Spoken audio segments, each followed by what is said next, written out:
Para começar a discutir bioquímica, a gente tem que entender que essas reações elas vão ocorrer dentro de uma célula. Pode ser uma célula de uma levedura, pode ser uma célula de planta, pode ser uma célula do inseto, pode ser uma célula de uma pessoa, né? Então, mas elas são reações químicas que vão ocorrer dentro de células. E todas as células, em razão delas terem um ancestral comum, todos os seres vivos, pela teoria da evolução, todos os seres vivos eles possuem um ancestral comum.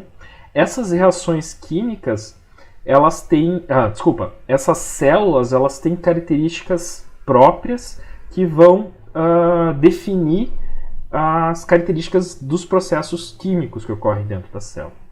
Primeiro a gente tem que entender que uma célula, toda célula vai ser delimitada por uma membrana plasmática, tá? Então, isso quer dizer o quê? Que todas as reações químicas... Pessoal, eu vou tomando um cafezinho junto, tá? Então não se importa. É só para não doer a garganta. Todas essas reações químicas, elas vão ocorrer no interior de uma célula e essas células vão ser delimitadas por uma membrana plasmática. Então, essa membrana plasmática, ela separa o espaço interno do espaço externo de uma célula. Aqui a gente tem um exemplo aqui de uma bactéria, tá? Que eu vou ter nessa porção aqui, toda essa parte verdinha aqui, eu vou ter uma membrana plasmática. Essa membrana plasmática, ela separa o espaço interno da célula do espaço externo da célula. E as reações químicas, as reações bioquímicas, são aquelas reações químicas que estão ocorrendo aqui dentro da célula, no espaço interno. Aonde que essas reações ocorrem? Elas vão ocorrer no citosol. Então, dentro de uma célula de um micro-organismo, de um organismo, toda ela vai ser preenchida por uma substância chamada citosol. Esse citosol ele é formado por água, polissacarídeos, proteínas, enzimas. Então, ela é formada por várias substâncias, né, que são moléculas orgânicas que vão realizar essas reações químicas que ocorrem ali dentro. Tá? E além disso, nessa célula ele vai ter um DNA, né, então, que é característico da célula, e esse DNA pode ou não ser individualizado por uma membrana plasmática, um envelópio, né, que é uma carioteca, que é a membrana que separa o núcleo do citosol. Só que isso vai ocorrer só nos eucariotos, não nos procariotos. Tá? Mas essa parte a gente vai estudar mais em microbiologia. Tá? Então não se preocupem com isso. Por enquanto, o que vocês têm que entender é que as reações bioquímicas ela vai ocorrer no interior de uma célula e vai ocorrer nesse citosol. Tá? Tanto no citosol quanto em organelas. Daqui a pouco a gente vai ver isso. Então, essas reações químicas elas vão ocorrer nesse citosol da célula, tá? Que está aqui dentro, ó, citoplasma. Quando eu falo em citosol, também é a mesma coisa que eu digo de citoplasma. É a mesma coisa, tá? Então, essas reações químicas vão ocorrer no citoplasma ou no interior de organelas. Então, aqui eu tenho uma célula de um animal, tá? Célula animal. E essa célula animal ela tem mitocôndrias. Então, essas reações bioquímicas vão ocorrer tanto no citosol quanto nas mitocôndrias. Mas também eu tenho aqui outras estruturas. Por exemplo, eu tenho o complexo, eu tenho os ribossomos, aqui vai trabalhar, na síntese de proteínas, né? Ele vai realizar a síntese de proteínas. Aqui eu tenho o retículo plasmático rugoso, aqui eu tenho o complexo de Golgi, aqui, né? Aqui eu tenho os vacúolos, né? Então eu tenho várias organelas que as reações químicas, as reações bioquímicas vão ocorrer ou dentro dessas organelas ou no citosol. Tá? Tá. E também é importante a gente saber que essas reações químicas elas vão separar os organismos em dois grandes grupos. Aqueles organismos que vão obter uma fonte de energia a partir de uma substância química ou a partir da luz. Então, a primeira grande divisão que tem dos seres vivos são aqueles seres vivos que são fototróficos, ou seja, que obtêm energia a partir da luz, ou aqueles seres vivos que são quimiotróficos. Tá? Então, eu tenho aqui os quimiotróficos e aqui eu tenho os fototróficos. Os quimiotróficos são aqueles organismos que obtêm energia a partir de uma fonte orgânica, uma fonte química. Tá?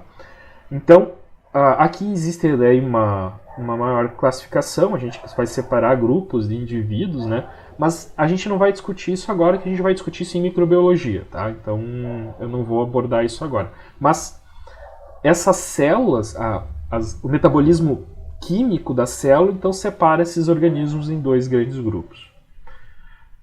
Deixa eu ver... Outra característica importante que a gente tem que saber é que essas células elas vão ter estruturas no interior dela, além do citosol, estruturas formadas por proteínas, que são chamados de microtúbulos, e esses microtúbulos têm o papel de transportar essas organelas de um lugar para outro. Então, essas reações químicas, elas não vão ocorrer em um lugar específico de uma célula onde que tiver uma organela específica. A célula, o interior dela, ele é muito dinâmico. Então, essas estruturas elas podem se movimentar de um lugar para outro. Aí que eu sugiro vocês assistirem aquele vídeo que eu postei aqui na nossa turminha, aqui na sala, aqui, ó, a vida interna da célula. Eu sugiro que vocês assistam esse vídeo, que ele é bem legal, porque ele mostra todo o funcionamento da célula e ele dá essa noção de que Deixa eu achar aqui a apresentação de novo, peraí. Ele dá essa noção que o interior da célula ele é dinâmico, ele não é estático, tá? E esses microtúbulos, essas estruturas, elas vão permitir que as células, as organelas migrem, andem de um lugar para outro, tá? Então, eu sugiro que vocês olhem porque vai dar essa correta noção do como ocorrem as coisas dentro da célula. Eu vou vou discutir isso com vocês depois quando a gente estiver estudando microbiologia geral. A gente tem um tópico inteiro, uma unidade, uma subunidade que é de citologia. Então a gente vai estudar, pelo menos vai rever as funções de cada uma das organelas, como é que elas são montadas, tudo, tá? Então a gente vai rever isso. E por fim, a gente tem que entender que essas moléculas orgânicas que estão dentro das células, elas aumentam o seu nível de complexidade. Tá? Isso quer dizer o quê? Que unidades monoméricas, por exemplo, uma glicose, vamos pegar aqui a nossa glicose aqui, essa unidade monomérica ela pode se organizar em estruturas maiores, formando macromoléculas. Por exemplo, a celulose. O que é a celulose? É um polímero de glicose. São várias glicoses ligadas uma na outra. E essas macromoléculas podem se organizar em estruturas chamadas complexos supramoleculares. Desculpa. Complexos supramoleculares. O que é isso? São estruturas que existem dentro das células. E essas estruturas, por exemplo, a parede celular, elas podem se organizar em organelas, né? Então pode formar toda a parede celular de uma célula vegetal e formar a célula vegetal. Então percebam que eu tenho um aumento do nível de complexidade aqui nessas estruturas. No entanto, isso a gente vai ver depois em metabolismo, isso é um conceito de entropia. À medida que a gente aumenta a complexidade das estruturas, para manter essas estruturas complexas, eu preciso gastar energia. Tá? Então eu preciso de energia. Eu vou ter uma variação na energia. Tá? Mas isso a gente vai discutir mais para frente. Mas entendo que para manter essa estrutura das células, eu preciso gastar energia. A célula precisa consumir açúcares, precisa fazer respiração ou fazer fermentação para produzir energia para manter essa estrutura da célula.